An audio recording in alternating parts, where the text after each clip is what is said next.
अब आप देख लीजिए, मैं आपसे बताती हूँ, जो दत्तात्रेय गुरु को मानते हैं उनके पेट में दर्द होता होगा, जो श्री राम को मानते हैं उनको ज़्यादातर लंग्स की बीमारी हो जाएगी, जो शिव जी को मानते हैं उनको अधिकतर हार्ट अटैक आ जाएगा।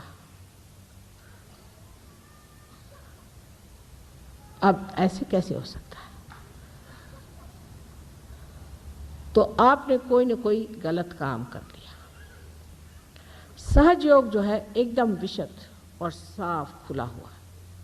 सहज योग की भक्ति में हर चीज़ आप जानते हैं कि आप क्यों कर रहे हैं, क्यों कह रहे हैं, ये मंत्र आप आज क्यों कह रहे हैं, उसका आपसे क्या संबंध है, उसका जनसाधारण से संबंध क्यों है, क्या है। क्योंकि आत्मा का तो ज्ञान हो ही जाता है स्वयं का, लेकिन आपको सामूहिक ज्ञान भी हो जाता है। इस भक्ति के स्वरूप को बदलने का अब तरीका ऐसा आ गया है कि लोग कहते परमात्मा ही नहीं है। अल्जीरिया में कुछ लोगों ने, ये फंडामेंटलिस्ट लोगों को देखकर सोचा कि इस तरह के परमात्मा को मानने से तो अच्छा है कि छोड़ दिया जाए और कम्युनिज्म ले लिया जाए। पर उनमें से एक लड़का बड़ा विद्वान गलती से कहीं हमारे यहाँ चला आया सहयोग में, और उसने जाके बताया नहीं नहीं नहीं नहीं, भगवान है लेकिन इनके तरीके ठीक नहीं। जो लोग परमात्मा में विश्वास करते हैं वो फेनेटिक्स हो ही नहीं सकते, हो ही नहीं सकते। और जो आत्म साक्षात्कारी हैं वो कभी भी आपको अलग अलग होने की शिक्षा दे ही नहीं सकते। जैसे अभी हम औरंगाबाद गए थे, वहाँ बड़ा भारी झगड़ा खड़ा हो गया। हालांकि उसमें गलती थी इन लोगों की, लेकिन जो झगड़ा शुरू किया वो ऐसे कि बाजा बजाते हुए वो मस्जिद के सामने से जा रहे थे। मैंने कहा मस्जिद में ध्यान होता है, कुछ भी हो तुम उसका मान रख लो, जहाँ परमात्मा की बात होती है। क्या आपको पता है कि जब मोहम्मद साहब ने अल्लाह हो अकबर कहा था तो अकबर माने विराट माने श्री कृष्ण की बात की थी? क्या आपको पता है कि जब जीसस ने अपने बाप की बात की थी तो ये दो उंगलियां जो कि विष्णु और कृष्ण की है उनकी बात की थी? क्या आपको पता है कि मोहम्मद साहब साक्षात दत्तात्रेय का अवतरण है जो महामेधा करके संसार में आए थे?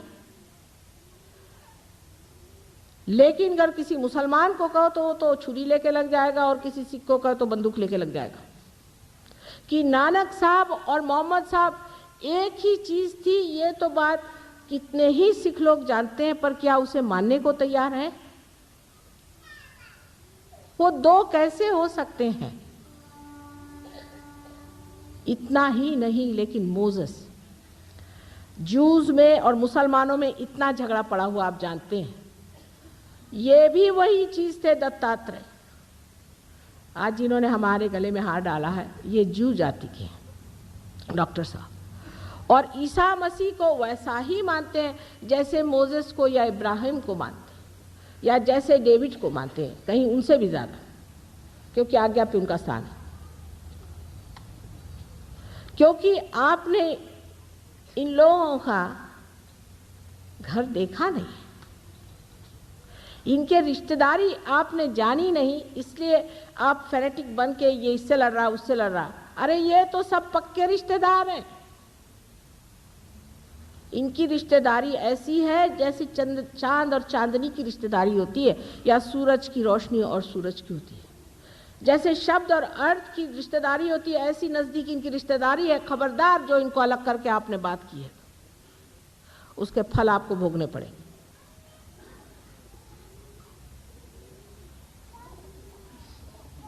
जो इन लोगों ने कार्य करे हैं उसको भी लोग संशयित दृष्टि से देखते हैं कि मोहम्मद साहब के ज़माने में इतना युद्ध, इतने गधे लोग थे वो, अब वो क्या बताया जाए।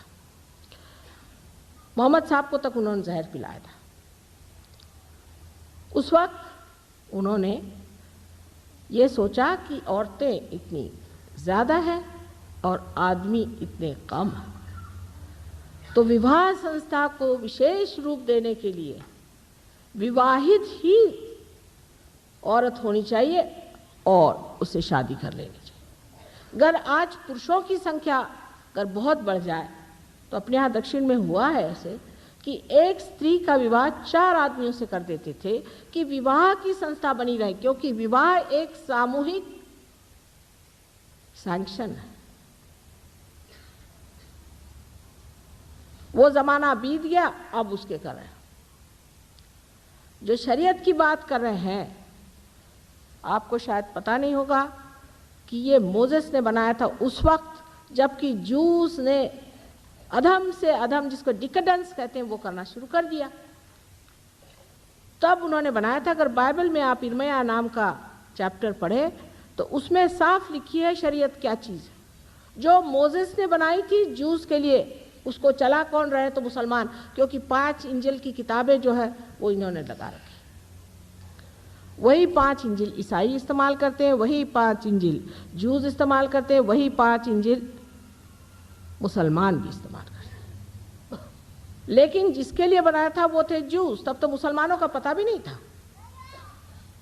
और अब उस शरीयत को कौन मान रहे हैं? तो मुसलमान। ऐसे ही हमारे हिंदुओं के तरीके बड़े अजीबोगरीब हैं। एक तो मैंने कहा कि अब हिंदू शब्द ही निकाल सकते हैं तो निकाल दीजिए, क्योंकि तो अलेक्जेंडर ने अपने को हिंदू कहा। हम लोग तो भारतीय हैं। अलेक्जेंडर जब सिंधु नदी पे आया तो इन लोगों को कुछ कुछ शब्द बोलने नहीं आते। हिंदू को उसने सिंधु कह दिया, सिंधु को उसने हिंदू कह दिया, और सब लोग हिंदू के इधर रहने वाले लोग सब हिंदू हो गए।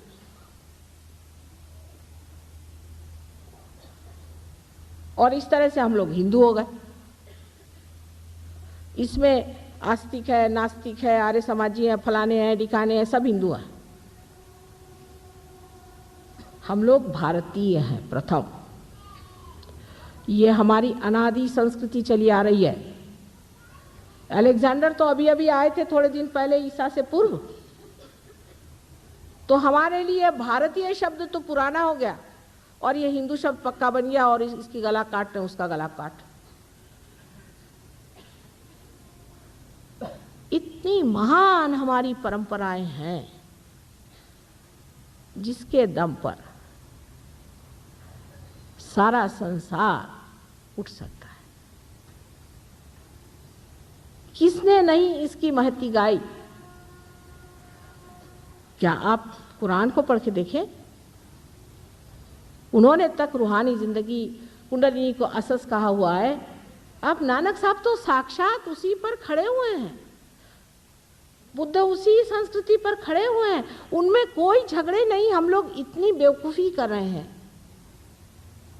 वो तो सब एक बैठे हुए हैं वहाँ, और यहाँ इंसान ने उनके नाम पर, आप ऐसे मारिए काटिए, वो तो आदत है हम लोगों की, पर कम से कम परमात्मा के नाम पे मत करिए। ये गलत फहमी हमारे अंदर है। अब तो भी जान लीजिए, एक ही जिंदगी ये है बहुत ज़रूरी, और ये समय ज़रूरी है। इस वक्त जान लीजिए कि इस वक्त अगर पार नहीं हुए, गए फिर आप।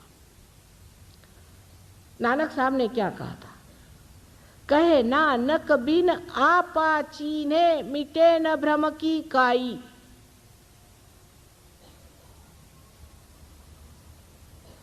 और इससे ज्यादा क्या कोई कह सकता था? जो मैं कह रही हूं वही तो वो कह गए थे। इतनी बात थी कि उस वक्त आत्म साक्षात्कार का कार्य नहीं हो पाया था। लेकिन सब वो तो हमारे ही अपने हैं, जिनका नाम लेते ही चैतन्य की लहरियां बहने लगती। ऐसे श्री गुरु नानक के नाम पर कोई भी आदमी चाहे तो पार हो सकता है।